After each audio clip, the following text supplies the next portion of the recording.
എന്താ ഇവിടെ വസ്തു അളക്ക് കണ്ടിട്ട് മനസ്സിലായില്ലേ? അത് മനസ്സിലായി. വസ്തു അളക്കേണ്ട കാര്യം എന്താന്ന് ചോദിച്ചത്? അയ്യോ, വസ്തു വെക്കുമ്പോ അളക്കാതെ ആൾക്കാർ വാങ്ങൂ? ഇല്ല. ഈ തറവാട് വിൽക്കാൻ ഞങ്ങൾ ആരും കൂട്ടുനിൽക്കില്ല എന്ന് നിന്നോട് പല പ്രാവശ്യം പറഞ്ഞിട്ടുള്ളതല്ലേ? അതിനെനിക്ക് ആരുടെ അനുവാദം ആവശ്യമില്ല. അച്ഛൻ എന്റെ പേരിൽ എഴുതി തന്നിരിക്കുന്ന വസ്തുവാ. അത് ഞാൻ ഇഷ്ടമുള്ളവർക്ക് വെക്കും. അത് ചോദിക്കാൻ നിങ്ങൾ ആരാ? നിന്റെ പേരിൽ വസ്തു എഴുതി തന്നോ? വേറെന്താ ആവശ്യത്തിന് പറഞ്ഞ അമ്മാനെ കൊണ്ട് ഒപ്പിടിച്ച് കള്ളരെ ഉണ്ടാക്കിയല്ലടാ. എങ്ങനെ? ഞങ്ങൾ ജീവിച്ചിരിക്കുമ്പോ വസ്തു വിൽപ്പന നടക്കില്ല. എന്നാ അത് തന്നെ ഒന്ന് കാണുമല്ലോ.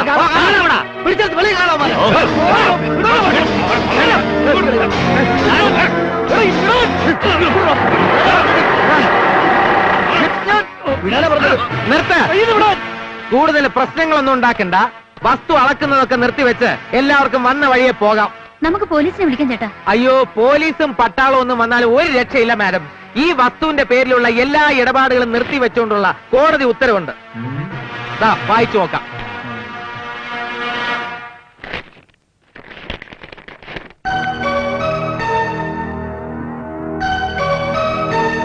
പ്രശ്നം ഇതുകൊണ്ടും തീരില്ല.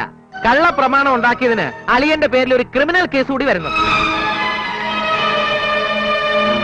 നിന്റെ അമ്മായിയപ്പനോട് പറഞ്ഞേക്ക് കൈവിലങ്ങുമായിട്ട് സർക്കാരിന്റെ ആൾക്കാർ ഇങ്ങനെ തിരിക്കാറായിട്ടുണ്ടെന്ന്. ആ ജുബ്ബായുടെ ഒരു കാര്യം കൂടി പറഞ്ഞേര്. പൂജപ്പുര സെൻട്രൽ ജയിലിൽ കിടന്ന് വലിയ ഗോതമ്പുണ്ട തിന്നാനുള്ള ഒരു ചെറിയ തയ്യാറെടുപ്പ് നടത്തിക്കൊള്ളാൻ. എന്താ ചേട്ടാ ഇതൊക്കെ കേട്ടോണ്ട് നിൽക്കുന്നേ? യവന്മാരെ കരണത്ത് നോക്കി ഓരോന്ന് കൊടുക്കാതെ. നിന്റെ തലേണ മന്ത്രവും നിന്റെ തന്തയുടെ കൊനഷ്ടുമാണ് ശാന്തിയും സമാധാനവുമായിട്ട് കഴിഞ്ഞിരുന്ന ഞങ്ങളുടെ കുടുംബത്തിൽ ഇത്രയും പ്രശ്നങ്ങൾ ഉണ്ടാക്കിയത്. മര്യാദയ്ക്ക് അടങ്ങി ഒതുങ്ങി കഴിഞ്ഞോണം. അല്ലാതെ പണത്തിന്റെ കൊഴുപ്പ് ഞങ്ങളോട് കാണിക്കാൻ വന്നാലുണ്ടല്ലോ പറഞ്ഞു മനസ്സിലാക്കി കൊടുക്ക.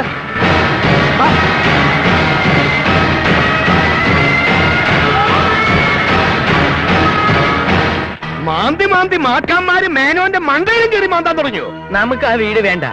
കേസിൽ കിടക്കണ വീട് വാങ്ങിയ വെറുതെ കുഴപ്പമാവും. പ്ലീസ് മേനോൻ, നമ്മൾ തന്ന അഡ്വാൻസ് തിരിച്ചു തന്നെ. സേട്ടു പേടിക്കാതെ, ഇതാ 3 പെരിച്ചാരികളുടെ പണിയാ. അവരെ ഞാൻ ഒതുക്കിക്കോളാം. എനിക്കൊരാഴ്ച അവധിതാ. ഒന്ന് പറഞ്ഞു കൊടുക്ക സുന്ദരമ്പായി. അല്ല, അത് സേട്ടുന് എന്നെ വിശ്വാസമില്ല. വിശ്വാസമാണ്. സേട്ടു ധൈര്യമായിട്ട് പോകും. അടുത്ത ആഴ്ച ഉറപ്പായിട്ടും ആധാരം നടത്താം. എന്താ സേഠ്ജി കൊച്ചു കുട്ടികളെ പോലെ? ഡാഡി പറഞ്ഞ അതിന് ഒരു മാറ്റം ഉണ്ടാവില്ല. അപ്പോ അടുത്ത ആഴ്ച ഓക്കേ.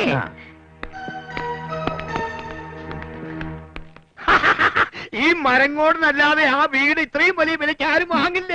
അതുകൊണ്ട് നിന്റെ അളിയന്മാരെ എങ്ങനെയെങ്കിലും ഒതുക്കിയേ പറ്റൂ. ഉത്തമനെ വിട്. മറ്റു രണ്ടുപേരെയും നമ്മുടെ കൂടെ കൂട്ടിയാ നമ്മൾ രക്ഷപ്പെടും. അവരെ ഒതുക്കാൻ ഒരൊറ്റ വഴിയേ ഉള്ളൂ. എന്താ? കുപ്പി തലവഴി കമഴ്ത്തണം. എന്നാ പിന്നെ താമസിപ്പിക്കണ്ട, കുപ്പി പൊട്ടിക്കേ. പേടിക്കണ്ടവാ. വാ വാ വാ വാ ഇരിക്കേ. വേണ്ടായേ, ഞങ്ങള് അരി പറ്റി റെസ്പെക്റ്റോടെ നിന്നോളാം. ഇരിക്കുന്നേ.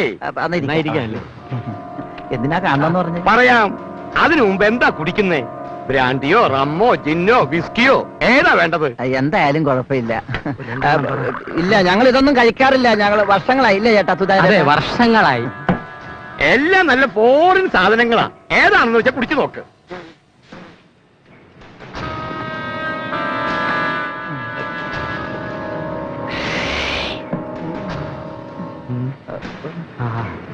ഏതായാലും സാറ് നിർബന്ധിക്കുന്നുണ്ട്. ഇവനൊരെണ്ണം എത്ര വേണേലും കൊന്നോട്ടെ. സാറുമാർക്ക് അളവൊന്നും നോക്കണ്ട കേട്ടോ.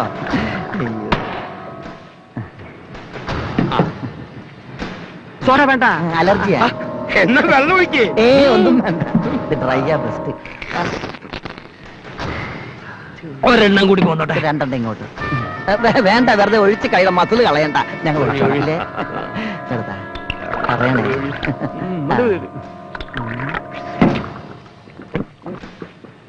നിങ്ങളെ രണ്ടുപേരെയും ഞാൻ ഇവിടേക്ക് ക്ഷണിച്ചു. പക്ഷേ ഉത്തമനെ ക്ഷണിച്ചില്ല. എന്തുകൊണ്ട്? അവനൊരു അഹങ്കാരിയാ. 4 അക്ഷരം നിങ്ങളെക്കാളും എന്നെക്കാളും കൂടുതൽ പഠിച്ചു എന്നതിന്റെ ഉക്ക്. അത് വളരെ ശരിയാണ് സാർ. ആ അഹങ്കാരവും പലപ്പോഴും ഞങ്ങളുടെ നേർക്കും കാണിക്കുന്നുണ്ട്. ഞങ്ങൾ സഹിക്കുകയാണ്. കൂടുതൽ വിദ്യാഭ്യാസം ഉണ്ടെന്ന് പറഞ്ഞ് നടന്നുകൊണ്ട് കാര്യമൊന്നുമില്ലല്ലോ. ഓട്ടോ ഓടിക്കൽ തന്നെയല്ലേ അവന്റെ ജോലി. അവന്റെ മട്ടും പവറും കണ്ടാ തോന്നും അവനെന്തോ ഹെലികോപ്റ്റർ ഓടിക്കുകയാണ്. അവന്റെ വലിയേറ്റം മനോഭാവം നമുക്കൊന്ന് അവസാനിപ്പിക്കണം എന്റെ സുധാകരേട്ടാ. അത് അവസാനിപ്പിക്കാൻ ഞാനും കൂടെ നിങ്ങളുടെ കൂടെ നിൽക്കാം. അതിന്റെ ആദ്യപടിയായിട്ടാണ് ഇന്നത്തെ ചർച്ചയിൽ നിന്നും ഉത്തമനെ ഒഴിവാക്കിയത്. എന്ത് ചോർച്ച? ചോർച്ചയല്ല, ചർച്ച. ചർച്ച പറയാം. ഉത്തമന്റെ കാര്യം പറഞ്ഞതുപോലെ തന്നെയാണ് നിങ്ങളുടെ അമ്മായി അപ്പൻ അർജുനൻ പിള്ളയുടെ കാര്യവും. ഇതുവരെ നിങ്ങൾക്ക് അയാളിൽ നിന്നും അവഗണനയല്ലാതെ സ്നേഹമോ വാത്സല്യമോ ബഹുമാനമോ എന്തെങ്കിലും കിട്ടിയിട്ടുണ്ടോ? ഒരു കോപ്പും കിട്ടിയിട്ടില്ല. ഇല്ല. ഒരു സെന്റ് സ്ഥലമെങ്കിലും നിങ്ങളുടെ പേരിൽ എഴുതി തന്നിട്ടുണ്ടോ? ഇതുപോലൊരു ചിക്കൻകാല് പോലും ഇന്നുവരെ വാങ്ങി തന്നിട്ടില്ല. തരില്ല.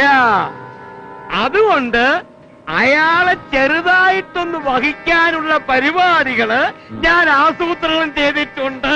മനസ്സിലായില്ല ചേട്ടാ. ചില ബ്ലാങ്ക് പേപ്പേഴ്സിൽ അർജുനൻ പിള്ളയെ കൊണ്ട് ഞാൻ ഒപ്പിടിച്ച് വാങ്ങിച്ചിട്ടുണ്ട്.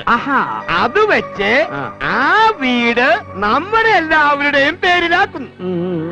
അത് വിറ്റ് കിട്ടുന്ന കാശിൽ നിന്നും ഓരോ ഷെയർ നിങ്ങൾക്ക് രണ്ടുപേർക്കും ഞാൻ തരും. അത് കൊള്ളാം. പക്ഷേ നിങ്ങൾ എന്റെ കൂടെ നിൽക്കണം.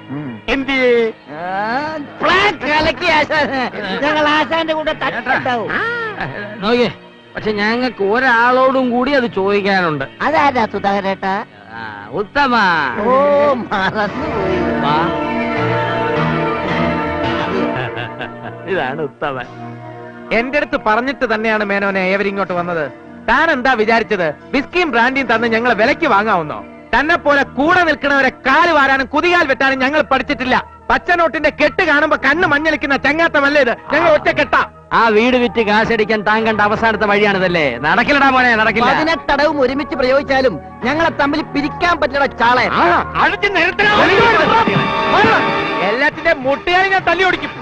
ഇതുപോലത്തെ ചെറ്റ പരിപാടികളൊക്കെ വന്നാലുണ്ടല്ലോ, ഈ ഗോഡൌണിലിട്ട് തന്നെ പൂട്ടി തീ കൊളുത്തും. പെട്രോൾ ഒഴിച്ച് തീ കൊളുത്തും. വാ.